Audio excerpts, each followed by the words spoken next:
Boa tarde, pessoal, tudo bom? Obrigado pelo convite novamente, né? Vejo alguns rostos conhecidos aqui. É legal encontrar com alguns. A gente fez um trabalho recente com a iniciativa da Inove Sênior. E complementando esse tema aqui, né, com o Felipe, a gente fez um bate-bola antes para evitar as intersecções de assuntos, mas também complementar a visão muito mais de inspiração, mas também como é que a gente consegue trazer isso na prática para o dia a dia, né? Como comentou, né, eu passei pela Singularity em 2013, já trabalhei com consultoria, trabalhei em banco, trabalhei em pesquisa e desenvolvimento na área de tecnologia e segurança. E recentemente fui convidado para duas iniciativas que eu explico adiante pela Singularity, juntamente com um dos autores de livros que surgiram na instituição, para poder mostrar como é que a gente tira isso muito mais da inspiração e depois para a execução, né? Então, naturalmente, a gente sabe que a gente tem vivido uma revolução que a gente chama de exponencial. Hoje, tudo é exponencial, essa palavra, inclusive, algumas vezes a gente tem que tomar um pouco de cuidado para evitar que ela fique um pouco utilizada de forma incorreta.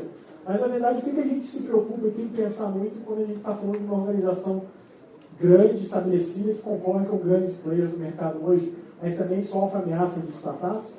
A gente sabe muito bem, né? Eu, por exemplo, já fui cliente da Sênior, implantando numa empresa que faturava de 600 mil a 25 milhões, era um cenário completamente diferente, a gente não tinha startups à disposição para poder conhecer e comparar alternativas de RBs, e a gente sabe que hoje as empresas que essencialmente vivem nesse mundo, que passam por essa transformação exponencial, não necessariamente as que vão sobreviver são as que têm mais market share, as que têm mais dinheiro disponível para investir, as que têm mais pessoas no ambiente, ou têm mais plantas à disposição. Um critério, por exemplo, até usado pela Dom Cabral, de empresa com capacidade de internacionalizar e ter estrutura, número de ativos, número de pessoas e número de produtos, por exemplo, numa estrutura, hoje não se utiliza mais isso, né? Então, é uma visão um pouco diferente de se olhar, porque não é por número de ativos, de pessoas, que se mede o crescimento de um negócio.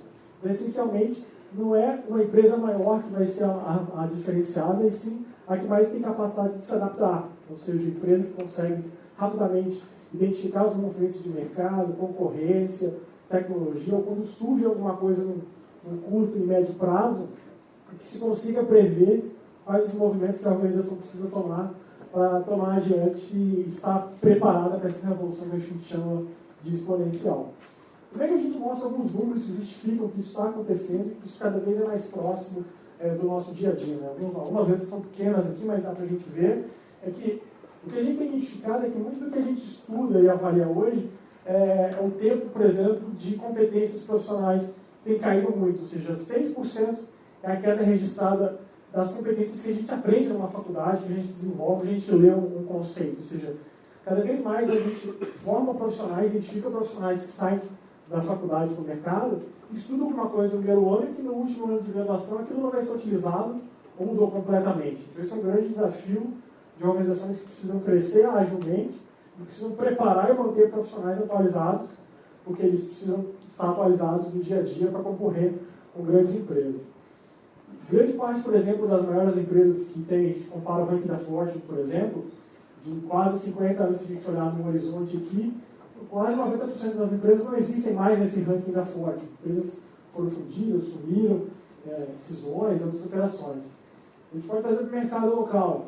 Quem me lembra do ranking das maiores empresas da Gazeta Mercantil aqui? Alguém lembra onde está a Gazeta Mercantil hoje? Nem o ranking, nem a empresa, nem o jornal que publicava o ranking existe mais. Tem regiões que estão questionando muito. Por exemplo, o Paraná já passou a não ter mais jornal impresso e, recentemente, um dos cursos que eu ministro fechados somente por convite, o presidente do grupo RBS participou comigo durante 5 sessões, a gente discutindo como é que a gente ia fazer para poder estar preparado para o mercado, e daqui a um ano talvez eles teriam que mudar completamente de posicionamento. Então, e o tempo que uma empresa sobrevive nos grandes rankings talvez é cada vez menor, né? A gente via que empresas eram às vezes orgulho de dizer, empresas centenárias, empresas que passaram por gerações. Hoje é muito mais complexo uma empresa sobreviver em gerações, e o segundo passo é aceitar que as próximas gerações queiram ficar na empresa. Eu estou fazendo um trabalho, por exemplo, para um grupo empresarial baseado em São Paulo, um grupo empresarial que faturou 20 bi no ano passado, de dólares, e na terceira geração de jovens, a maioria deles não quer nem saber dos negócios da família. A gente está fazendo um trabalho tanto com a liderança como com os jovens, para que esses jovens achem um caminho e identifiquem o propósito de vida deles, sem se questionarem se estão indo contra os valores da família, e os executivos fundadores saberem que esses jovens estão indo para um caminho errado, a empresa está um caminho diferente. Esse é um grande desafio que você tem hoje, de escolher o caminho certo e de saber que esse negócio precisa seguir um propósito claro de posicionamento de mercado. E onde que as grandes empresas se posicionam e se concorrem, a gente vê hoje na esquina. Surge um novo negócio, a gente já viu exemplos aqui como Uber, Airbnb, Google, e surgem novas empresas a cada dia que naturalmente competem com o nosso negócio. Quem de vocês aqui, vocês lembram do Contabilizei?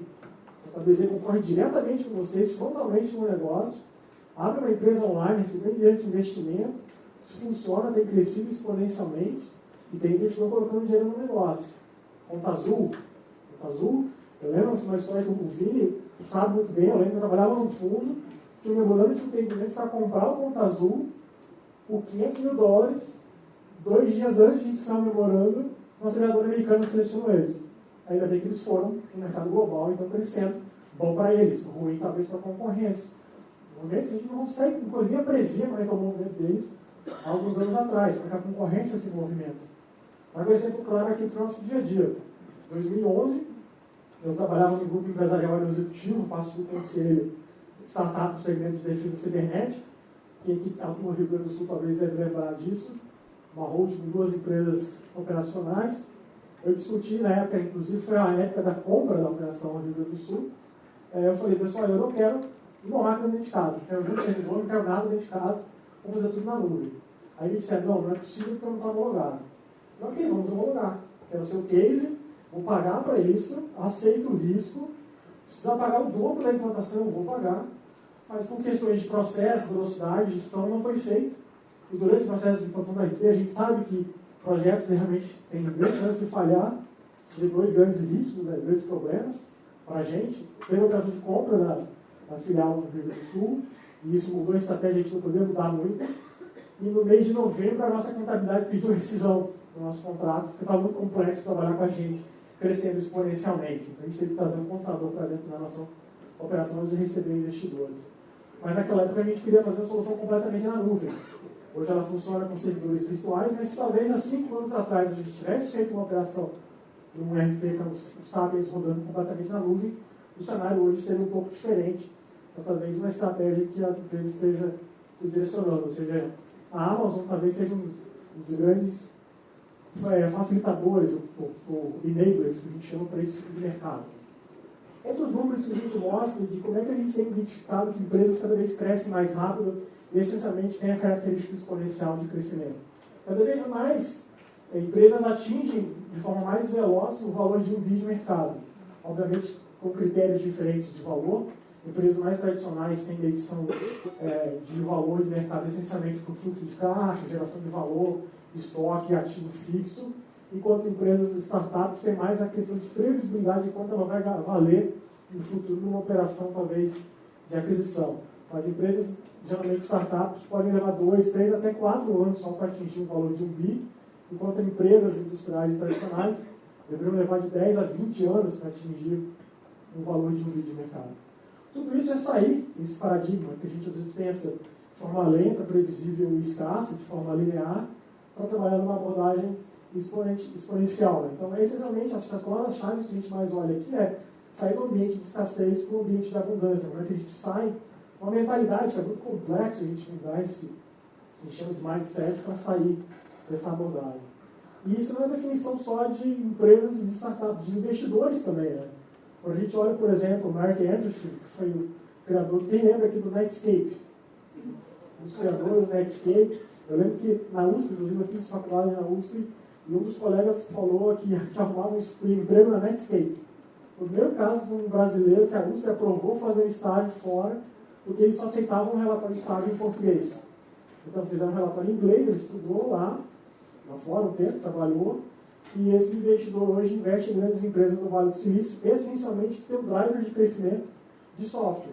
A Netscape também não existe, existe a Mozilla e outras empresas que foram adquiridas na estrutura depois, mas o foco grande é que não necessariamente isso é muito mais no curto prazo, como a gente já viu, isso já vem há muito tempo atrás. E muito tempo atrás é 20 anos, né? A gente não está falando de 50, 100 anos, muito tempo atrás é só 20 anos. Então, teses de investimentos em investidores hoje cada vez mais são mais focadas no crescimento de software, o crescimento de escala de informação, ou seja, tudo que é possível se tornar ou se utilizar como informação pode ser uma escala para crescimento exponencial. Isso já leva uma resposta da última pergunta que teve na questão do Felipe, depois a gente entra num debate de o que pode ser feito para ajudar os clientes. Essa talvez é uma dica para seguir nesses dados, nessa informação, é usar informação para isso. Como é que a gente justifica, a gente entende que talvez a gente é muito pessimista, como é que a gente entende que, apesar do mundo ter muita notícia ruim, crise, a gente acha que está no mercado, está cada vez piorando mais, até um cenário que a gente não vê uma luz do fim do túnel, como é que a gente vê essencialmente que pode ter uma melhora nesse mercado, a gente identifica números que justificam e demonstram que a gente está num mercado que não é tão ruim assim, né? Não existem notícias tão ruins. Essa é a curva que mostra o crescimento de Human Development Index, que é o índice de desenvolvimento humano, ou seja, tem melhorado a qualidade de vida, o quociente de desenvolvimento humano. Desculpem o tamanho da fonte, do gráfico, mas dá para ter a referência que tem um crescimento razoável. E a gente vê a questão de alimentação, qualidade de alimentação, cada vez mais pessoas têm mais problemas de saúde por deficiência de vitaminas, proteínas de alimentação, ou seja, mais acesso a esse tipo de qualidade de alimentação para sobrevivência, redução de mortalidade, número de usuários de internet, crescimento global, e coincidentemente, né, quem pesquisa as tendências, todo final de maio sai um relatório chamado Internet Trend Reports, do KPCB, que é um fundo americano, saiu ontem, às 9 da noite, os slides estavam prontos, mas eu uso bastante referência, quem quer entrar no kpcb.com, kpcb.com, tem os números atualizados, é um relatório de quase 400 páginas, que mostra tendências de crescimento nos últimos anos. Um texto desse relatório fala da China, mostrando o crescimento de usuários e tendências quando a gente olha no curto prazo. Assinaturas de usuários de telefone celular ativo por país. E aqui, como a gente mostra que essencialmente é uma curva exponencial, que está aqui na escala logarítmica, né, senão ela já teria escorado no gráfico, mostra, por exemplo, que a lei de Moore é o que estabelece essa relação exponencial de crescimento, em que a cada média de 12 a 18 meses, divide-se por 2 a quantidade de dinheiro que se gasta para produzir uma capacidade superior de processamento. Ou seja, isso aqui é uma curva exponencial que mostra quantos transistores são possíveis de se colocar no mesmo microchip ao longo do tempo. Essa quantidade cresce exponencialmente. Tem uma seção, inclusive, do Museu da Computação que fica em Mountain View, na Califórnia, só sobre a questão de lei de Moore, que mostra o crescimento, né, de tecnologia, tanto de armazenamento como de processamento e tamanho, redução de tamanho dos equipamentos, para a gente identificar como que isso é muito sensível no nosso dia a dia. Né? E lembrava que a gente tinha servidores em casa, máquinas em casa, e hoje a gente está tudo num celular que tem capacidade superior a que a NASA tinha para colocar o primeiro homem na Lua. Né? A gente tem um celular no bolso que é superior ao que a NASA tinha para pisar o primeiro homem na Lua. Agora, o que vem dessa motivação? Como é que veio esse estudo todo? E como é que eu caí nessa? Já trabalhei com construir outras frentes, mas foi essencialmente a gente estudar e ver esse tipo de impacto e como é que isso é aplicado no dia a dia. Grande parte disso a gente estuda uma instituição de ensino, também muito na parte de pensamento, investimento de negócio, que obviamente também não tem uma aprovação formal como estudo de ensino, porque senão ela deveria ter um currículo fixo. Esse currículo, em média, lá na Singularity, ele muda a cada 45 dias. Inclusive, 31 de maio agora, foi em 2013 que eu recebi a aprovação do programa, que eu fiz em outubro de 2013. E aí a gente fica lá um período, depende do programa. O meu foi de uma semana, trabalhando e estudando durante 14 a 16 horas por dia, com um grupo de 90 pessoas do mundo inteiro. Né? Então, foi bem interessante, porque depois de lá a gente tem a opção de ser chamado para algumas atividades. Eu fui chamado para duas especificamente lá dentro. Uma delas como voluntário para representar a instituição no país como um dos embaixadores, um papel que eu tenho até esse momento, junto com outro que deve entrar em breve no nível nacional. A gente está em fase de finalização para assinar, para trazer um grande evento para o Brasil. Então, essencialmente, isso é um papel mais nacional do que regional.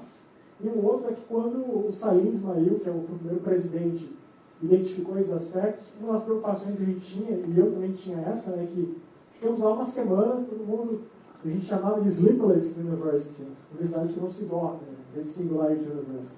Sai de lá, fica uma semana fora do trabalho, não responde e-mail, não tem tempo para fazer nada. Chega na segunda-feira completamente empolgado, tem que voltar para o dia a dia.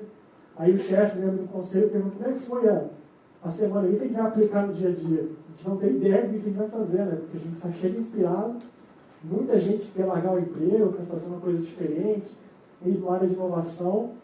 Então, o que a gente acontecer? Essa é uma necessidade que tinha. O que a gente vai fazer com isso? Qual a expressão que a gente vai tirar para a gente aplicar no nosso negócio? E aí o Salim publicou esse livro chamado Organizações Exponenciais, desse assunto, que depois eu mostro adiante mais detalhes. Quais são as características que a gente também estudava, e, por exemplo, hoje a gente vê diversos exemplos que mostram que as empresas que passam por características exponenciais passam por etapas que a gente chama de 6Ds dos exponenciais. O exemplo dos celulares, dos dispositivos que hoje são substituídos pelo celular, são muito claros. Né? A primeira fase é a digitalização. O Felipe já falou muito bem desse exemplo de sair do negócio que é um produto para ir para um digital. Sair do produto, por exemplo, era um disco físico, um LP, para um disco, uma música em MP3. Inclusive, a matriz econômica desse setor mudou. Quem lembra aqui que a gente precisava comprar, às vezes, um single, comprava um LP e depois comprar um disco maior? Todo mundo aqui tinha que comprar, e a gente lembra, né? Quantas músicas geralmente a gente gostava para comprar o álbum inteiro? 2, 3, geralmente, né? Mas eu tinha que comprar o álbum inteiro. O mercado de música funcionava assim. A matriz de geração de receita era a geração de algumas músicas que eram pré-lançadas em singles e edições melhores. Você que se encantava com aquele artista e tinha uma série de geração de conteúdo, comprava um disco maior que tinha empurrado um conteúdo gerado para você. Hoje, os algoritmos que estabelecem como se ganha dinheiro nisso, Spotify, por exemplo, o Players que a gente usa, nos primeiros 15 segundos de música, tem que existir um efeito chiclete para você ouvir aquela música várias vezes, por vários dias seguidos. Tem que ter algumas músicas do Spotify que está sempre indicadas músicas relacionadas, e nos 15 primeiros segundos, se alguém ouve, você nunca mais vai esquecer aquela música. Então, se alguém de manhã cantar o comecinho dela, você vai ficar o dia inteiro com aquela música na cabeça. Né? E ele indica músicas parecidas para que você mantenha o efeito chiclete, gerando receita, repetindo várias vezes em cima de uma música. E esse é o efeito que se faz em vídeo, em YouTube, em geração de dinheiro em cima de mídia, saindo para a digitalização. Só que muitas vezes, a outra fase é a decepção. Ou seja, muitas pessoas não acreditam que isso vai funcionar, alguns não acreditam que isso vai funcionar, muitos mais antigos não aceitam essas mudanças, então muitas tecnologias passam por uma fase de decepção até atingir curvas em que são as fases da disrupção. Ok, por que eu vou comprar um telefone diferente agora que não tem tecla? Porque todo mundo só compra um telefone. Tem tecla e não tem nem à disposição novos equipamentos que eu posso utilizar. Eu só vou ter oferta de equipamentos, tecnologias e serviços que são um novo modelo, que passou por uma fase de disrupção. Outra característica de negócios que pensam e seguem nessa linha é a desmonetização que a gente chama. Que é, muita gente ganhava dinheiro nesse meio de campo, atravessando ofertas, produtos ou serviços, fazendo corretagem e troca de informações, porque as pessoas não tinham a proximidade de dados, ou não tinham acesso a dados para poder conectar origem, o destino, a oferta com demanda. Tem muita questão, tem um paper, inclusive na década de 70, que fala no estudo da questão de desalinhamento, distância de informação, que é a assimetria de informação. Quem já ouviu falar desse paper, chama Market for Lemons, fala muito claramente que no mercado, a gente pensar num mercado hipotético que tem 10 carros, 20 carros à venda. 10 carros numa loja A e 10 carros numa loja B.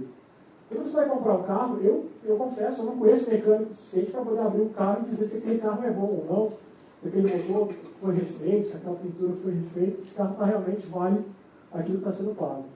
Só que se a loja A é confiável, está vendendo um carro bom, está cobrando 3 mil unidades monetárias e tem que pagar por isso para um carro bom, e a loja B não necessariamente atrasou o marcador, repintou o carro, mexeu no motor, mas está cobrando 2 mil ali, eu no ambiente que eu tenho assimetria de informação, eu não sei o que é de cada lado, o mercado tende a aceitar e levar o preço médio ao preço mais barato, porque eu não sei, eu não tenho assimetria de informação para poder tomar a decisão de compra de um mercado como esse. Então, quando você tem um mercado que conhece e sabe acessar essa informação, hoje tem startups, por exemplo, que permitem que as pessoas certifiquem o carro à venda, coloquem online um selo e você vai comprar um carro certificado direto para a pessoa, sem precisar de alguém ganhar dinheiro nessa intermediação, ou ganhar muito dinheiro. Então, desmonetização tira essa questão de assimetria de informação para impedir que muitas pessoas ganhem dinheiro e permitir que que o valor seja compartilhado de forma razoável. A dematerialização é outro exemplo claro, né, já foi citado, a questão do celular, que hoje substitui vários equipamentos, aplicativos hoje que substituem no software o que a gente tinha de hardware, como GPS, câmera e diversos outros equipamentos. E isso leva ao último D, que é a democratização efetiva de acesso a essa informação, ao uso, ao produto ou serviço. Como é que a gente vê isso historicamente, isso crescendo? A gente fala de informações, de ferramentas que crescem exponencialmente, mas nunca foi sempre assim. Foi citado, por exemplo, o exemplo de como é que foram as revoluções industriais, mas a gente olha no passado, grandes revoluções que atingiram e que passaram a humanidade mais moderna, foram 3 grandes revoluções. A primeira delas são ferramentas lineares, ou seja, a revolução agrícola, essencialmente quando a humanidade dominou pedra lascada e fogo, passou a sair de vidas mais nômades para vidas talvez em cidades, em vilas, em famílias mais centradas. Isso deu uma capacidade de sobrevida, capacidade de acúmulo de riqueza e de melhoria de qualidade de vida excepcional na humanidade. A segunda grande onda que permitiu a transformação da humanidade é a Revolução Industrial, como já foi bem dito, mas o que a gente vê na terceira, que a gente fala de pós-revolução digital, revolução da informação, o que a gente tem vivido agora, é que da mesma forma como já tiveram revoluções que cresciam linearmente, o que a gente vê agora é que são várias revoluções de várias tecnologias que crescem exponencialmente e se convergem. Ao mesmo tempo, várias tecnologias crescem exponencialmente. Como é que a gente consegue prever que uma tecnologia que está hoje no nosso mercado, daqui a 2, 3 anos, vai ser razoável para a gente colocar numa linha de produto ou serviço, para isso ser um produto viável, né? É muito difícil a gente projetar que alguma coisa vai ser viável num curto prazo. Quando a gente mede linearmente alguma coisa, é muito fácil a gente chegar numa projeção. 30 passos, em média, 30 metros, a gente consegue identificar, fazer uma projeção. Isso serve para planejamento estratégico, serve para medir startups, serve para qualquer tipo de mercado que a gente mede linearmente, de forma tradicional, o crescimento do negócio. Só que se a gente mede 30 passos de forma exponencial, a gente não necessariamente conseguiria ter na mente um cálculo rápido para poder mostrar que isso daria 26 voltas na Terra. Isso é um desafio porque nós não somos preparados, não estamos prontos para poder pensar exponencialmente e até num paradigma de negócio, para poder colocar isso, por exemplo, em reuniões estratégicas para conseguir ver como que um negócio que vai crescer exponencialmente pode ou não influenciar algum aspecto da nossa decisão. Quais exemplos de tecnologia? Eu vou passar aqui alguns exemplos específicos, mostrar alguns vídeos, e depois eu vou puxar de quais são algumas características de negócios, de tecnologias, que são comuns entre as empresas, esses negócios, e por que elas são chamadas de organizações exponenciais, esse conceito que foi definido. Tem diversas tecnologias, eu não vou mostrar todas aqui, mas como eu falei, né, o que muito importa que a gente está olhando aqui, é que a gente não está falando do crescimento de uma tecnologia só. Está falando de várias que se correlacionam. A gente tem uma outra lei, foi estabelecida recentemente, há algum tempo, na verdade, pelo Ray Kurzweil, que é a lei dos retornos acelerados. Ou seja, além do crescimento exponencial de alguma tecnologia, tecnologias que crescem junto exponencialmente trazem um retorno acelerado para o crescimento exponencial de algum negócio que usa mais de uma. Por exemplo, inteligência artificial e computação de alto desempenho, energia, medicina. A correlação é a combinação de crescimentos exponenciais e que leva a mudanças de mercado. Muitas das empresas têm características em comum, depois eu vou mostrar adiante e a gente consegue ver nesses exemplos. Uma delas é a questão de energia. Né? Quem hoje fala, por exemplo, a Tesla, uma empresa que tem a capacidade de, por exemplo, substituir, ao invés de ser um carro com computadores, é um computador que tem rodas. A forma como ela comunica no mercado nem é essa questão de carro, mas essencialmente a questão de energia, que é o mercado em que ela se posiciona hoje, que no momento é explorar a questão de transporte, mas que no futuro não necessariamente será a questão de transporte. A forma como ela comunica isso, depois eu vou mostrar o que existe de coincidências entre essas empresas que pensam exponencialmente. Esse é um exemplo de uma propaganda. Algumas delas estão em inglês, são bastante simples, só para mostrar o conceito.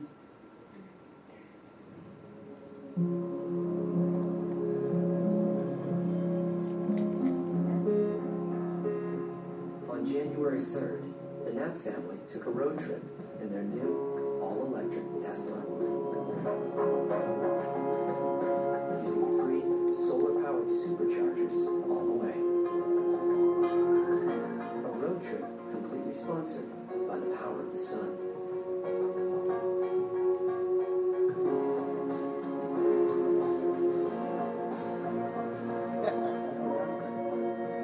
All they had to do was accept the gift of light. The Tesla Model S, Motor Trend's Car of the Year.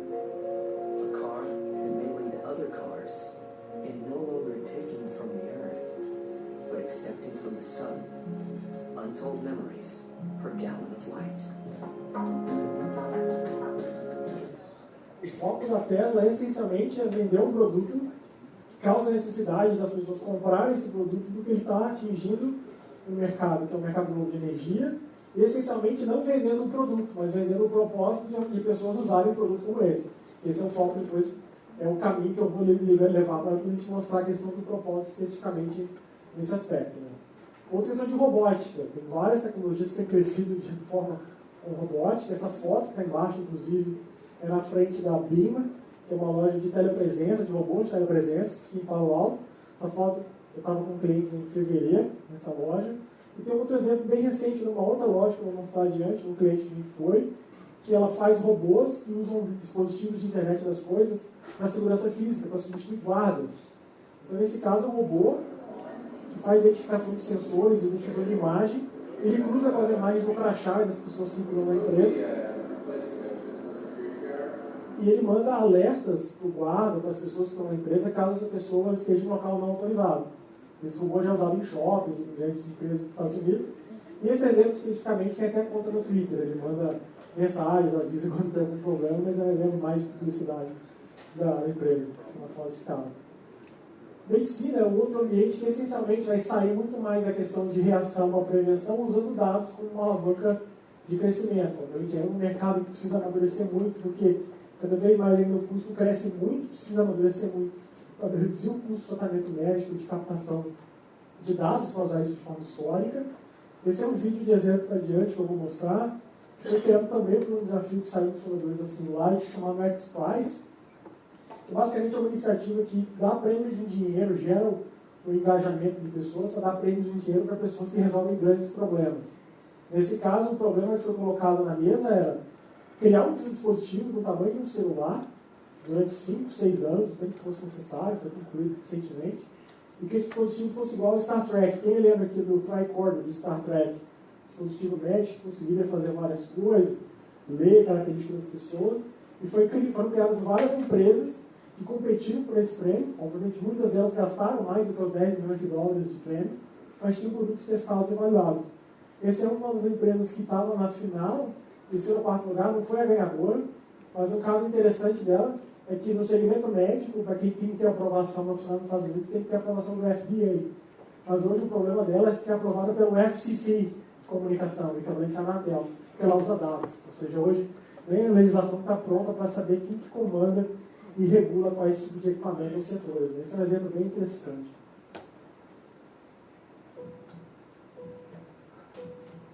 Technology has given us an unprecedented window into the human body.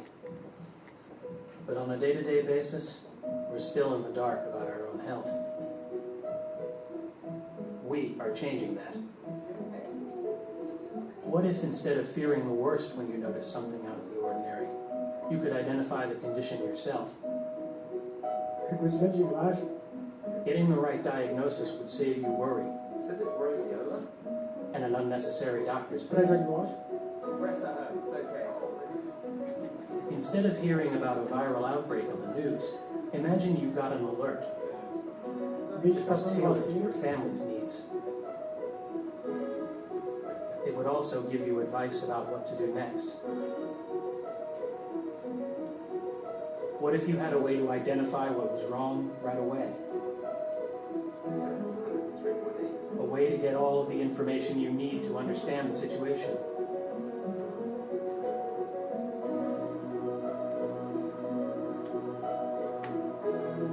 And in serious cases, you would know when and where to seek help.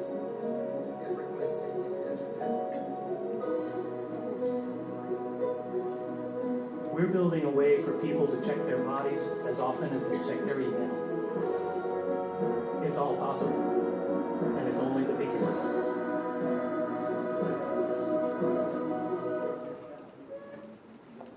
Quando essa empresa está ativa, se ela não está ativa agora, você consegue entrar no site dela e ver em tempo real os dados sendo coletados. Quando você usa esse dispositivo, você dá autorização para que esses dados sejam coletados. Você consegue usar os dados, vale muito mais do que a venda do produto ou serviço, efetivamente, para trabalhar em cima dessa informação para o segmento de saúde. Né? A gente olha segmentos dos mais diversos, mudam muito. A gente olha no segmento de drones, por exemplo, de fabricação digital, nanotecnologia, tem uma mudança hoje grande em vários setores. Quem aqui assistiu o Super Bowl esse ano e viu, acho que o destaque foi um show que teve antes, né, dos drones, que a Intel patrocinou.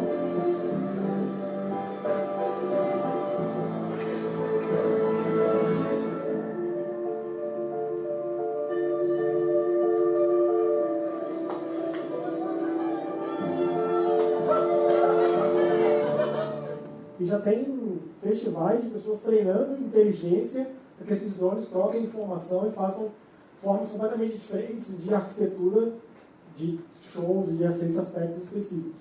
Uma coisa que a gente olha muito discutindo na Singularity é, se isso funciona aqui hoje, por exemplo, um exemplo muito claro é drones dessa forma, inteligência autônoma, ou o Google Earth, que a gente consegue ver com precisão, às vezes, um carro na Terra, o segmento militar geralmente está 20 anos à frente, de 10 a 20 anos à frente. Há 4 anos atrás, quando a gente estava discutindo isso na Singularity, a primeira vez, em questão de precisão de satélites, já existiam câmeras em satélites militares, seria possível identificar a marca do cigarro que uma pessoa fuma na Terra pelo padrão do filtro. Então, uma câmera de um satélite conseguia identificar o padrão, o tipo de cigarro que a pessoa fumaria, basicamente pelo padrão de imagem do filtro que a pessoa estaria segurando o cigarro na face da Terra. Então, assim, a questão de imagem que a gente vê aqui, essencialmente, drones hoje são usados muito para segmentos de defesa e de guerra, que são níveis de inteligência muito superiores do que a gente tem acesso, né, na questão de segurança. Agora, quem tem filhos aqui talvez sabe que alguns dos desafios são muito fáceis. Né? Hoje, quem tem um iPad, um tablet, entrega para o filho, mas o desafio grande, por exemplo, é na hora da vacina. Como é que a gente vai fazer para convencer uma criança a ter um iPad, alguma coisa, para poder ser vacinado? Esse exemplo mostra um uso simples de uma tecnologia que permitiu uma mudança de comportamento que para a criança é muito tradicional. Esse exemplo é bem interessante.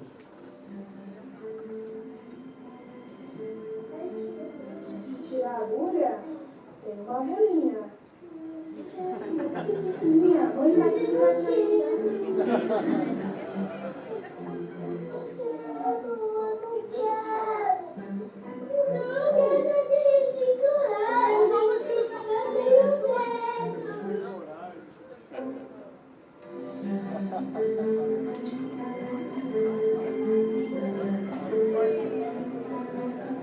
Tudo bem, Luigi?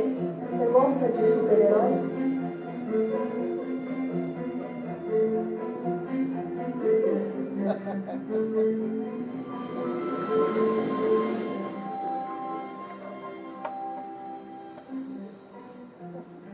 Oi! Você voltou! Você voltou! Nossa, eu não posso acreditar! Primeiro o pólen de gelo. É bem rapidinho. Vem cá, peraí. Pronto. Agora o fruto de fogo. Mas ó, vamos lá. Bem rapidinho. Peraí. Deixa eu pegar aqui. Vai, escondinho, vai, escondinho. Funciona, funciona, funciona. Obrigada, obrigada.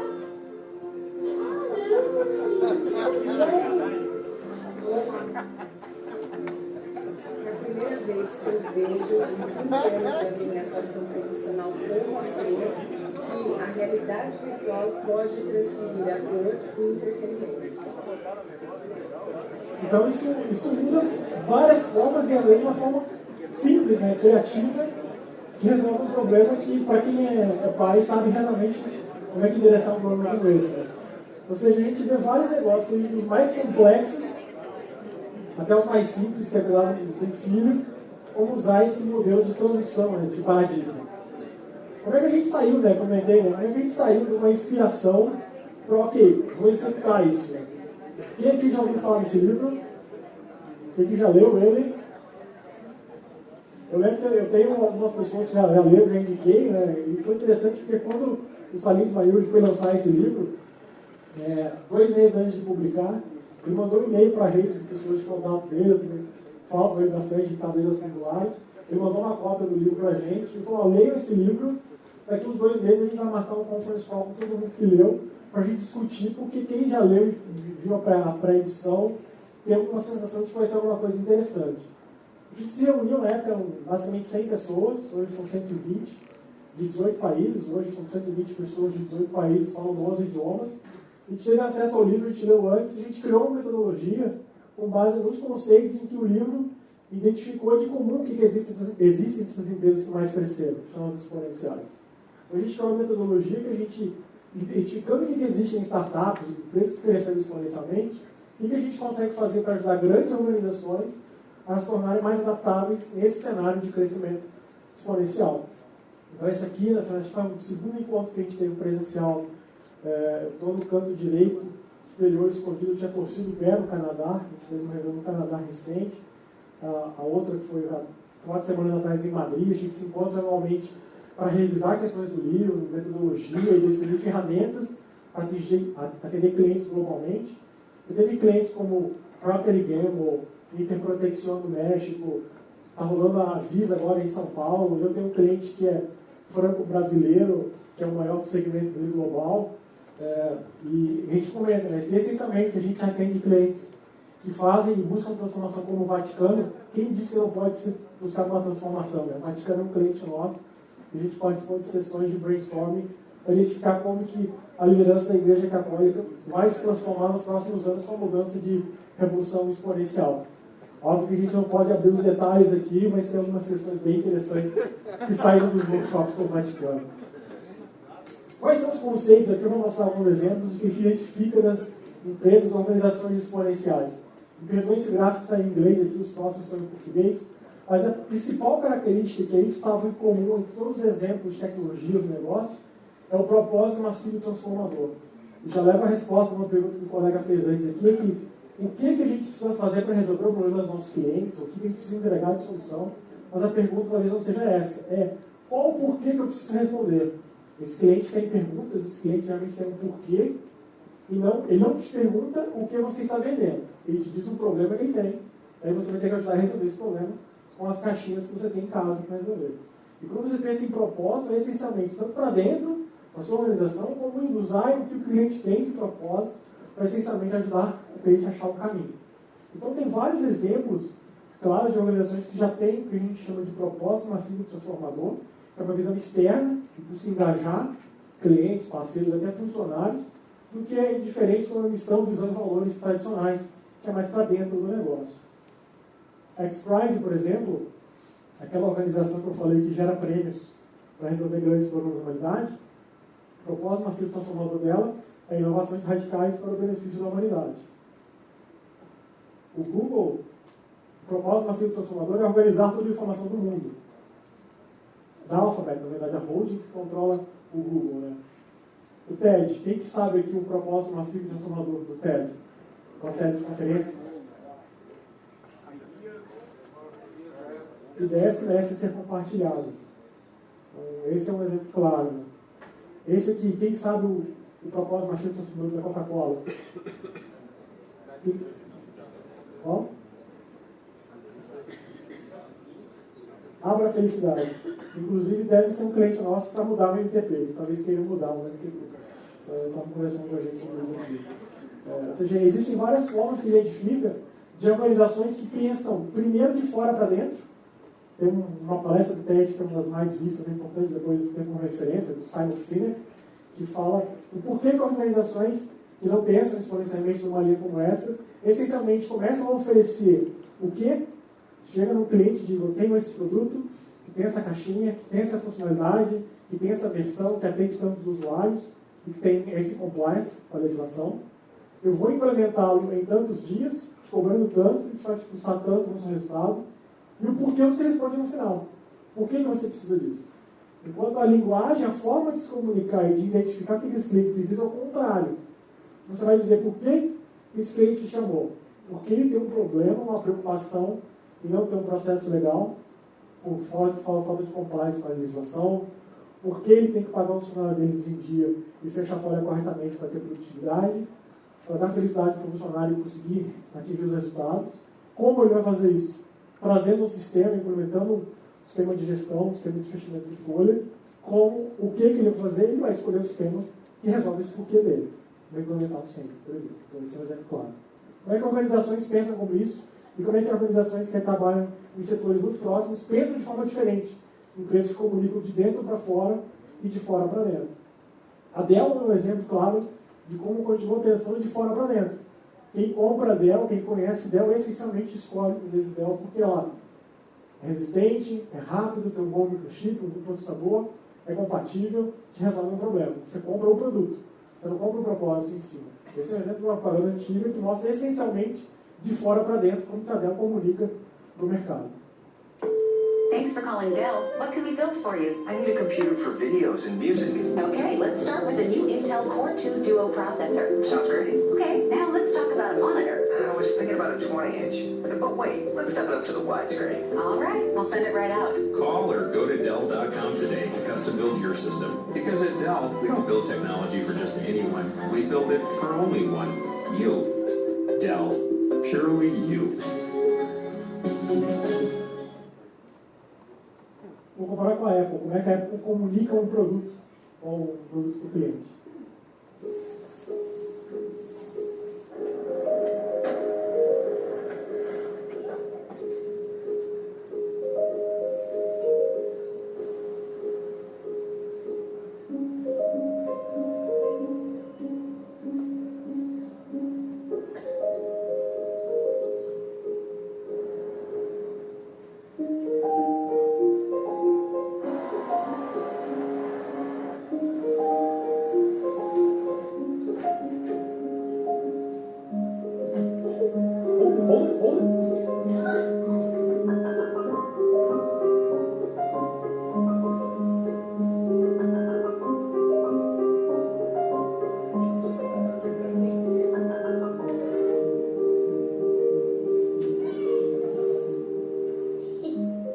Every day, more photos are taken with the iPhone than any other camera. Ele só comunicou que as pessoas precisam estar juntas e compartilham momentos em família. O resto, ele falou no final. Uma câmera e o nome do produto ele falou uma vez só. Aí muitas pessoas me dizem, isso é covardia, você pegou uma propaganda bem antiga da Dell e uma nova da Apple. Vamos fazer ao contrário. Propaganda que acabou de sair recentemente da Dell XPS.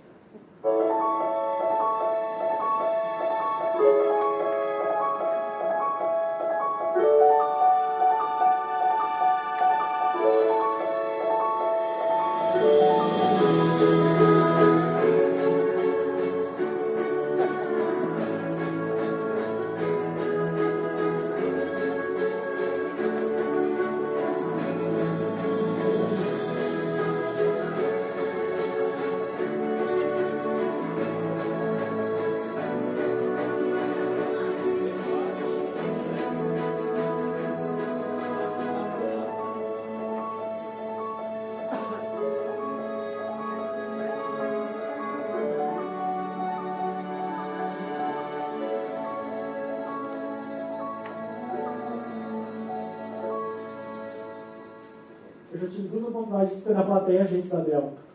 E é interessante porque, obviamente, eles não dizem não, porque eles concordam, esse é o posicionamento da empresa, vender um produto. Inclusive, cita o concorrente na própria propaganda, né? Aparece o MacBook Pro escrito na propaganda. Quem lembra do Macintosh, no começo da história da Apple, talvez lembra dessa propaganda especificamente de propósito, como começo muito disruptivo de pense diferente da época, bem diferente. E sempre no começo pensava em propósito.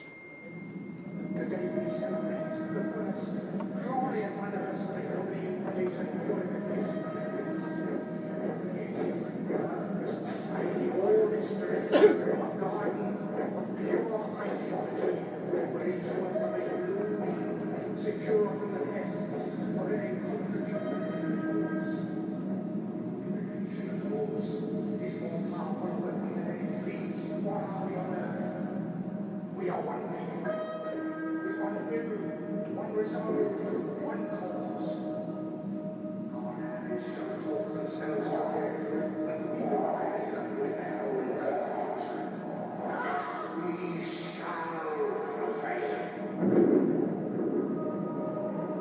On January 24th, Apple Computer will introduce Macintosh. And you'll see why 1984 won't be like 1984. É difícil até competir, né? Você pode vender qualquer coisa com uma informação como essa, comunicando e achando o porquê efetivamente. Então, se vocês têm a necessidade de um cliente que chama efetivamente para pedir um produto, ele às vezes já sabe o porquê e o que, porque ele conhece o produto. Se ele não conhece alguma coisa especificamente do produto, essencialmente a primeira resposta que tem que se dar é achar o porquê do cliente e em volta construir a proposição de valor em cima de propósito, que é essencialmente uma característica, a primeira característica que a gente olha de organizações que pensam exponencialmente. Quando a gente olha aí depois quais são as características que a gente olha para capturar a abundância, né? A questão de paradigma, de mudança de paradigma linear para exponencial é como é que a gente captura a abundância, que são os aspectos da esquerda, do scale, e depois como é que a gente gerencia internamente essa abundância, ou seja, como é que a gente usa os atributos externos e internos para poder fazer a metodologia que a gente aplica mais na prática para poder organizações exponenciais. Exemplos de quais são os atributos de scale, de captura de abundância. O S é de staff sob demanda. Organizações essencialmente não precisam ter todas as pessoas físicas, e a gente sabe muito bem aqui que em vários negócios você precisa ter todo mundo na folha ali, formalmente, mas pode usar pessoas sob demanda. O próprio modelo do Uber é um exemplo clássico, né, que inicialmente é uma empresa de software que usa sob demanda o staff e também os ativos dos carros, ele também não tem os carros à disposição.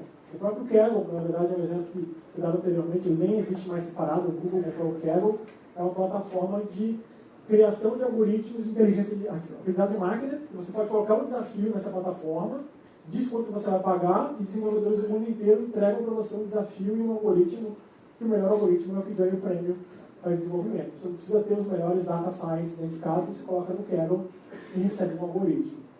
Outro aspecto que talvez deva ser muito utilizado por vocês, ou é um esforço para poder olhar, a gente jogou alguns diagnósticos desses nos nossos workshops com o Naviceno, é comunidade de multidão. Vocês têm muitos desenvolvedores, pessoas que conhecem, pessoas de customização que conhecem o cliente, que às vezes é o embaixador de vocês, que essencialmente, numa troca de valor, pode falar do seu produto, pode ser uma referência do seu mercado e trazer uma autoridade quando vocês vão falar com outros clientes. E muitas empresas fazem isso, por exemplo, seja o Indiegogo, né, um exemplo de captação por crowdfunding, que você pode colocar um produto e as pessoas pagam usando uma comunidade porque confiam na sua ideia, no seu produto. Ou o TED, que levam pessoas a criar eventos de forma voluntária, como o TEDx, uma comunidade de pessoas que acreditam nisso. Algoritmos também é um exemplo, talvez um dos mais clássicos, né? O Google talvez seja um dos principais que adotam algoritmos para substituir raciocínio humano, para automatizar procedimentos. Netflix indicando recomendações de filmes, UPS identificando rotas e melhores alternativas. Ativos alavancados, esse aqui talvez é um dos principais exemplos que permitiram a internet existir como ela existe hoje, ao invés de você ter fisicamente servidores dentro de casa, você usar servidores disponíveis na nuvem para poder crescer uma operação. Um exemplo claro, eu tive ano passado falando com o Mike Jennings, que é o CTO do Airbnb, e eu perguntei para ele quantos servidores eles têm dentro de casa na estrutura deles no headquarter lá em São Francisco. Alguém quer chutar quantos servidores eles têm dentro de casa? 0. Tudo na Amazon. Absolutamente tudo. O último serviço que foi para a Amazon foi o 53, para o DNS. O resto foi tudo para fora, não tem nada dentro de casa. Absolutamente no servidor. Então você conseguia mudar de um prédio para o outro, absolutamente sem precisar carregar nenhum artigo fixo e um problema de disponibilidade. Coworking também são espaços que você pode usar uma estrutura como essa, sem precisar de um artigo fixo de endereço para uma empresa. E engajamentos são atividades que você consegue pegar pessoas que têm um propósito, alguma coisa que podem querer troca de valor, seja um reconhecimento, até dinheiro de desafios, e gerar resultado para você engajando pessoas, por exemplo, em prêmios. Né? O próprio caso do XPRIZE ou do eBay, que as pessoas votam nos melhores vendedores, e você sabe quem são as pessoas ali as mais engajadas. Agora, ok, tenho acesso a todos esses atributos aqui de scale. Eu capturei, por exemplo, tenho muitas pessoas à disposição, tenho muitos ativos, tenho algoritmos para trabalhar com os meus dados. Como é que eu gerencio isso internamente? Como é que eu gerencio os atributos de ideas, os atributos internos? Uma dessas opções seja a interface da plataforma, ou seja, o negócio essencialmente pode se transformar numa plataforma, por exemplo, como a App Store, como o Google Play, que ao invés de ganhar dinheiro vendendo os produtos ou serviços ali, ela vende os equipamentos com uma disponibilidade do sistema operacional e as pessoas produzem sistemas para aquela plataforma e outras pessoas compram os sistemas daquela plataforma. Ela ganha dinheiro numa estrutura que ela conecta origem com destino, oferta com demanda por meio de uma plataforma de interfaces. O Waze também é um exemplo claro, né? Quem já viu aqui no Waze ativado aquela opção de carona paga já, né? O Waze já está habilitando aqui, você pode dar caronas e receber crédito para concorrer diretamente com o próprio Cabify, o próprio Uber, né? Então já é um caso específico. Talvez os exemplos mais claros são os dashboards ou painéis de comando. Esse talvez é um atributo que eu mais gosto de utilizar, o mais recomendo. Se você tem os dados à disposição, você quer monitorar aquilo em tempo real. Tem vários casos de clientes que antes faziam reuniões, por exemplo, usando relatórios gerenciais que sentavam na mesa na segunda-feira com diretoria e presidência, pegavam o relatório em PDF, geralmente foi compilado até quinta-feira, fechado na sexta, revisado sábado e domingo para uma reunião segunda-feira de 8 às 2 da tarde. Geralmente assim, eu estou vendo um sim assim. Eu já vi casos de clientes que sentam na mesa e abrem um relatório. Vamos ver agora o dashboard, posição agora, em tempo real, de disponibilidade, produtividade, estoque, financeiro, previsibilidade de resultado, batimento de meta, todos os níveis em tempo real. A gente consegue ver, inclusive configurar, e dashboard também seja no tempo real, ter acesso às informações, é um dos maiores valores que o executivo pode ter, porque a gente tem os dados, é o grande valor do negócio de vocês, de permitir que seja um facilitador para que o cliente de vocês use tecnologia para gestão, essencialmente dando acesso a esses dados de forma estruturada e visualizada. Porque os dados o cliente tem. Agora, o dado estruturado, uma análise, uma possibilidade de ver isso de forma estruturada e gerencial, o valor, a percepção de valor, que isso é muito superior a de um dado essencial compilado, ou no que a gente chama no SAP, no Excel, Sistema Avançado de Planilhas. Né? A gente fala SAP, é o Sistema Avançado de Planilhas. Você não fala o nome do concorrente aqui. Outro aspecto é de experimentação. Né? A gente fez um exercício muito claro, inclusive, durante os workshops. A gente estava perguntando, a gente fez um exercício de treinar o Ideas e o Scale. Eu fiz um exercício, uma provocação bem interessante, pedindo para o pessoal levantar e dizer para mim quais eram os atributos de Ideas que eram mais utilizados, que as pessoas se sentiam mais capazes, mais engajadas, e os atributos de Ideas que as pessoas tinham menos capacidade de executar. E aí que vai uma provocação. Quem estava na sala, acho que eu lembro do resultado. Todo mundo queria fazer ou fazer experimentação. Aí eu percebi mais positivo, todo mundo queria inovar, contabilidade, financeira, todo mundo queria inovar. Qual que deu menos? Alguém sabe aqui? Alguém quer chutar? Autonomia. O que é esse diagnóstico? Né? O diagnóstico de uma organização que está crescendo, tem dores no crescimento, mas não tem, talvez, processos ou cultura estabelecida para que as pessoas consigam, ao mesmo tempo, terem autonomia para inovar, mas serem medidas para isso. Ok, vamos inovar, mas como é que eu meço o resultado? Ah, não, tem que atingir o resultado, tem que vender, tem que cumprir as regras, eu não sou medido, eu não tenho cultura organizacional para trabalhar com autonomia. Diferente de organizações que saíram culturalmente de uma estratégia como essa. Não estou dizendo que é fácil, não é uma forma simples, ok. Vou criar, aí é uma outra pergunta que a gente sempre faz, né? Sua empresa tem uma sala com puffs coloridos, que as pessoas podem usar para descomprimir e tal. É uma preocupação. Porque primeiro ela tem que ter uma cultura e depois sim aquilo é resultado no processo. A gente discute muito isso, né? Aquilo é um resultado de uma cultura corporativa que vai dar aquilo como uma ferramenta. Ou talvez alguma coisa que não faça muito sentido para a empresa, né? Tem empresa que não faça muito sentido. Mas justamente ter autonomia para que consiga receber um resultado e trabalhar de casa se ela precisar, ter autonomia para poder entregar uma meta, se ela quiser fazer alguma coisa diferente, desde que aquilo gere resultado, tem que ter formas de medir. E essencialmente o uso de tecnologias sociais para poder permitir que essa troca de informação seja muito ágil internamente, ao invés de ficar usando sistemas internos ou o próprio e-mail como tradicional para troca de informação. Isso é muito ágil, permite tomar a decisão para gerenciar essa abundância de informação nos aspectos internos. Existem ferramentas, né, que todo mundo aqui imagina que conhece, o Canvas de modelo de negócio, esse é muito tradicional. O que a gente conseguiu fazer recentemente, tem na metodologia, é identificar dentro desse Canvas onde é que estão os atributos de gestão exponencial. Em alguns trabalhos a gente consegue identificar onde estão especificamente os atributos, então você consegue tirar um Canvas tradicional. E um dos produtos que a gente consegue fazer, a gente fez colaborativamente, está aberto, vocês têm acesso, existe um Canvas exponencial. Esse aqui é um exemplo do próprio Airbnb preenchido. Não dá para ler aqui, mas depois vocês podem ter acesso aos conteúdos, exemplos. E, efetivamente, para que vocês consigam, por exemplo, criar um negócio, de repente ter uma ideia, ou criar um conceito, ou validar uma hipótese, e usar aqueles atributos de forma exponencial para pensar nesses aspectos. Então, tem aqui no gráfico em cima o espaço para MTP, do lado esquerdo, os atributos de informação, ou seja, o que vocês vão usar de dados, porque uma empresa vai dar característica exponencial, essencialmente precisa ter ativo de dados, sistema de gestão, base de clientes, base de fornecedores, estudo de mercado, aquilo tem que estar em forma de dados. Aí no centro esquerda é o scale, é a captura de abundância. Aqui nesse caso eles foram preenchidos 4. A gente sempre olha que do scale do ideas, uma empresa não necessariamente precisa ter todos os atributos. Se ela tiver efetivamente 2 scales, 2 de ideas, ela já tem uma boa característica exponencial. Depois, interfaces, ou seja, o ideas, quais são as características que a empresa precisa ter para gerenciar internamente essa abundância, o ideas. E no último lado direito, implementação, é o que você vai fazer para associar atributos como esse e criar iniciativas que vão dar características exponenciais. Uma outra visão que é interessante, que a gente fez também como exercício no workshop, é o quociente exponencial. Você consegue aplicar um questionário, seja agora ou projetando um modelo de negócio que você quer no futuro, e saber o quão exponencial é o seu negócio. A gente fez um ranking, inclusive aplicando tanto as empresas mais exponenciais. Eu fiz parte da equipe que ranqueou esse aspecto, que está aberto no site, tem que ver para vocês. E a gente ranqueou as 100 maiores da Fortune.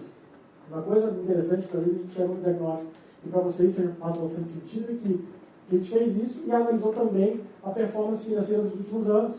A gente identificou que existe uma correlação direta entre o quociente exponencial, que é medido pelo potencial da empresa atingir características exponenciais, e performance financeira. Ou seja, a gente leva a entender que claramente se uma empresa tem um ganho exponencial, ela pode ter um ganho financeiro superior nos anos seguintes. Então, efetivamente, isso faz sentido quando a gente olha isso. A gente está na fase de revisão para melhorar esse diagnóstico hoje. Então, essa, de forma geral, foi essa visão tanto de sair de uma inspiração para uma execução e quais são as ferramentas que a gente tem hoje à disposição para efetivamente as organizações pensarem dessa forma exponencial. E tem diversas visões e exemplos diferentes. Né? Tem um exemplo de um cliente, por exemplo, que pegou um canvas como esse, imprimiu em PVC na parede de uma sala de reunião de 2 por 3 metros, e algumas reuniões são feitas usando um canvas como esse na parede. Então é interessante porque as pessoas, se não tiverem contato no dia a dia, elas têm, talvez, uma reunião e vão pensando de forma diferente, exponencialmente. Isso não é uma mudança que a gente vai sair daqui todo mundo aplicando, mas essencialmente identificando como mudar o mindset. Isso nos faz no longo prazo. E aí, parabéns para vocês que têm iniciativas como essas, que levam essa motivação e que incluem visões como essa no planejamento estratégico. Né? Ou seja, parabéns ser arrojados nesse ponto de pensar em incluir esses aspectos no planejamento estratégico. Então, realmente, é muito interessante e gratificante fazer parte de um momento como esse da Senha. Obrigado, pessoal.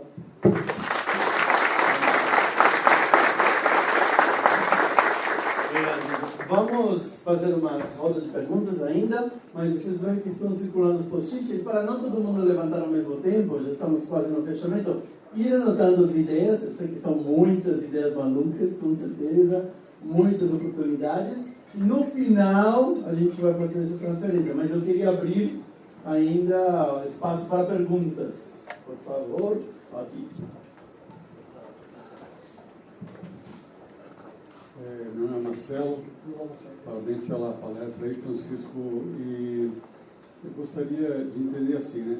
As empresas startups, elas facilmente conseguem ter crescimento exponencial, até porque lançam um produto ou um serviço e conseguem, com aquele sucesso inicial, ser um pouco exponencial.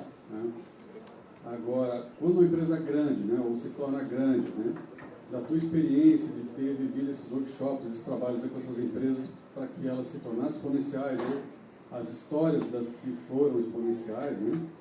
Quais foram as principais, ou principal quebra de paradigma para que elas se habilitassem a isso, ou seja, pudessem dar respostas rápidas aos cenários de mudança que a gente... Essa é uma ótima pergunta. Tem duas visões quando a gente olha em empresas que adotam as características. Em startups, essencialmente, o produto final é ter características para que elas possam crescer exponencialmente. Uma empresa estabelecida, uma empresa tradicional, a gente tem duas saídas de um processo como esse, quando a gente aplica esse atributo, essas características, que a gente chama de XO-Lite. Exponential Organization, dentro de uma organização tradicional. Os dois produtos que a gente busca tornar uma organização, a primeira delas é ela mais adaptável às mudanças. Então, tem alguns critérios que a gente mede a adaptabilidade da organização a essas mudanças. Por exemplo, mudança de cadeia de comando e controle, velocidade de tomar decisão, orçamento para a área de inovação e capacidade de medição de resultado por sucesso e por fracasso. Tem alguns aspectos que têm uma capacidade de adaptabilidade. Não é fácil fazer isso, mas é um aspecto importante. O segundo é identificar 4 atributos, essencialmente 2 de stage e 2 de ideas, que tem algumas áreas muito boas em fazer na organização. Às vezes você já tem, por exemplo, uma área que é ótimo em dashboard, é ótimo capturar dados, correlacionar informação, mas nenhuma outra área faz isso. Às vezes o financeiro, o planejamento e controle faz isso muito bem, mas nenhuma outra área faz isso. Então, usar um atributo que é muito bom numa área e trabalhar ele horizontalmente. Esse é um aspecto importante. E o terceiro, talvez que é o mais difícil, que é muito cultural, a gente fala que é romper o sistema imunológico interno contra a inovação da empresa. Porque grande parte do que a gente faz, a gente pode fazer o que a gente quiser. Aí, se existir um sistema imunológico, tem vários atributos, né? Tem gestão e liderança que não quer mudar algum aspecto, tem uma pessoa que sempre fez aquilo e não quer fazer diferente, você tem agendas ocultas, você tem metas e resultados medidos trimestralmente, você tem uma composição de conselho de administração que não quer, às vezes mais membros votantes no conselho que não querem, ou tem agendas específicas, por exemplo, no investidor que quer uma saída, e quer uma saída no curto prazo, não no longo prazo. Esse é um exemplo que é muito importante. E foi um estudo de casos recente que a gente teve numa turma que eu fiz um workshop, que metade dos presidentes, foram 20 presidentes, metade era founder e metade era executivo de carreira. E aí o executivo de carreira no Talvão me perguntou que está tudo muito bonito, mas eu tenho minhas metas semestrais, eu tenho meu resultado, eu tenho minha acionista, eu tenho capital aberto. O que eu faço? Eu não preciso arriscar, eu não tenho orçamento para poder perder e inovar. Aí a gente mostrou um estudo da Harvard Business Review comparando a performance de empresas lideradas por founders versus executivos de mercado, mesmo que executivos de mercado tenham a liderança do fundador, que é o Founders Mindset. A Ambev tem muito isso, né? A pessoa meritocracia, a pessoa está bem de frente, conhece o produto, está no ponto de venda, está ali no dia a dia, já foi do ponto de venda e hoje é um executivo, fez carreira e conhece o produto. Ou seja, se tem a mentalidade de conhece como um dono do negócio, essa capacidade de adaptabilidade e reação à inovação tende a diminuir. Então, 3 características importantes: a questão do sistema imunológico, a questão dos atributos de forma transversal, e a questão de capacidade de inovação e ter o sistema imunológico especificamente, ou seja, características que dão uma organização tradicional, às vezes uma grande empresa, não exponencial, mas capacidade de crescer de forma diferenciada. Outra pergunta? Outras perguntas? Por aqui? Não? Eu vou chamar o Felipe para a gente fazer um fechamento conjunto. Vamos aproveitar que tem eles dois, não? Tem na frente. Aonde está outro microfone? Se perdeu em algum lugar? Aqui, ó. Vocês podem ver. Obrigado. Aqui, só para fazer um fechamento, eu queria provocar vocês e provocar a organização e provocar o Saulo e eu. Precisa fazer estratégia, caras? Assim, fala sério, não? Com esse mundo de transformação e as empresas ainda estão fazendo planejamento estratégico? Como não? Uma ótima pergunta dizendo, peraí, a gente abriu o Saulo e dizemos, ó, tem que manter um pé aqui, orçamento, e tem que manter um pé lá na frente, mas me pareceu papo de consultor, esse papo aí do Saulo, tá, explicou muito bem tudo, mas queria ver de vocês, quando vocês, não, essas transformações, vem a primeira coisa que vem na cabeça, e aí, o papel da estratégia? O que dos dois? Esse é um ponto importante porque, disclaimer, né? Eu participei desse processo também para a definição do planejamento estratégico, eu era concorrente seu nesse processo, então eu conheço muito bem, isso você não sabia, mas essa informação eu estou usando dizer agora. Esse negócio que a gente tem claramente para a discussão é, olhar para o planejamento estratégico de 5 anos é muito complexo. Se você não consegue olhar 3 anos, 5 anos é quase impossível. Qualquer planilha de projeção que você vai olhar 5 anos é muito difícil. Então, assim, planejamento estratégico hoje, eu consigo olhar e eu vejo muito o que eu consigo olhar hoje? E uma vertente que eu olho muito eu não vou olhar para o retrovisor. Eu tenho que olhar para frente e o retrovisor tem que ser no controle. Eu tenho que entender que existe mercado, tenho que olhar a concorrência, mas a minha visão tem que ser para frente. Tem que ter feito no planejamento estratégico. E usar ferramentas ágeis e ser capaz de adaptar. A visão que a gente critica muito, que a gente não vai, a gente vai ao lado, mas a gente nunca vai atrás do planejamento estratégico tradicional, é que ele hoje olha muito mais no retrovisor e não tem capacidade de adaptabilidade quando ele precisa olhar para frente. Uma metodologia completamente diferente, é difícil, é bastante arrojado, a gente entende organizações que às vezes levam um tempo, mesclam, fazem exercícios como esses, exercícios muito importantes como esse de provocação. É um trabalho que tem que se desenvolver no longo prazo e não é fácil se pensar em mudar completamente o modelo. O modelo que a gente pode trabalhar corporativamente no futuro, a gente discutiu isso, né? A gente trabalha muito com a questão da abundância. A gente já discutiu com o Salim faz 3 semanas, a gente discutiu, como é que a gente vai abrir essa metodologia nossa, a gente vai publicar um livro, vai abrir a metodologia. Se uma pessoa na esquina pega e vende um curso, esse curso que eu estou dando, por 10 vezes o valor que eu estou dando. Qual é a resposta que a gente tem que ter para discutir, trabalhar isso, sumando o planejamento estratégico nacional do novo, é: não posso me preocupar que eu estou dividindo a pizza. Eu tenho que me preocupar em aumentar o tamanho dessa pizza. O planejamento estratégico, quando eu faço uma divisão, eu somo metodologias, criticando a metodologia tradicional, que Harvard, Stanford sempre olhavam. Mas Harvard usa como referência hoje a Exponential Organizations, efetivamente é uma visão completamente diferente de mesclar com uma escola completamente nova que olha adiante. Então, realmente são visões diferentes que têm que ser somadas, não é diferença. Felipe, o que você acha? Provocação. Disclaimer sem disclaimer.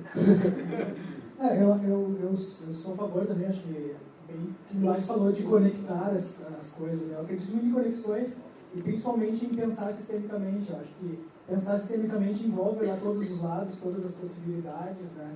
Eu sou um cara que às vezes me julga um tecnológico, mas eu moro num sítio, eu tenho um açude, minha esposa vai dizer: choveu tanto que transbordou o açude, então eu vou perder meus peixes, eu crio peixe. Cara, porque eu acho que as coisas tudo tem conexão, entendeu? Tem que olhar sempre o lado tradicional, o lado mais futurista, digamos assim, mas não dá para se emocionar com nenhum, tem que fazer, chegar no bom senso. Eu acho que talvez o segredo de chegar no bom senso é olhar isso de forma sistêmica, a relação que existe entre elas, e não fazer as coisas tão linear, mas também não tão exponencial, mas sistêmica. Talvez seja uma coisa que combina as duas. Mais uma pergunta, vou começar por Felipe dessa vez. A gente sempre tem, nesses plateias aqui, vocês dois são nossos gurus, não? Estão aqui explicando para a galera. Eu não gosto muito das palavras gurus. Tá bom, mas estou usando eu. E desse lado, a gente sempre quer, e várias perguntas hoje ao longo do dia, falando: putz, me dá a resposta, não? O economista, a pergunta foi: qual país que eu vou? Para onde eu vou? Eu queria ver de vocês ser o compromisso. Qual é a resposta para o futuro da Senior? Vocês sabem onde estão localizados, sabem o negócio deles, sabem o desafio, queremos 1 bilhão.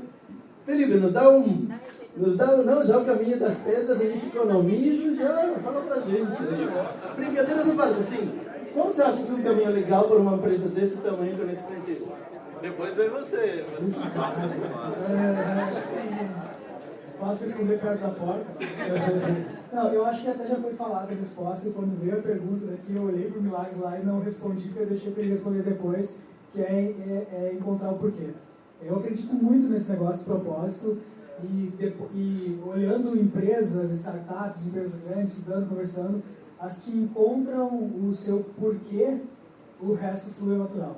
Eu acho que a busca por esse propósito, se é que ele já não existe de forma clara, talvez seja o principal a se fazer. E o resto deriva disso. Mas isso dá um... Eu complementando, acho que mais do que achar o propósito de vocês, identificando ou sabendo o propósito do cliente de vocês, ao invés de vender o que e como, resolva o propósito do cliente de vocês. O que tira o sono do cliente, o que é a preocupação desse cliente no dia a dia, por que ele escolheu vocês.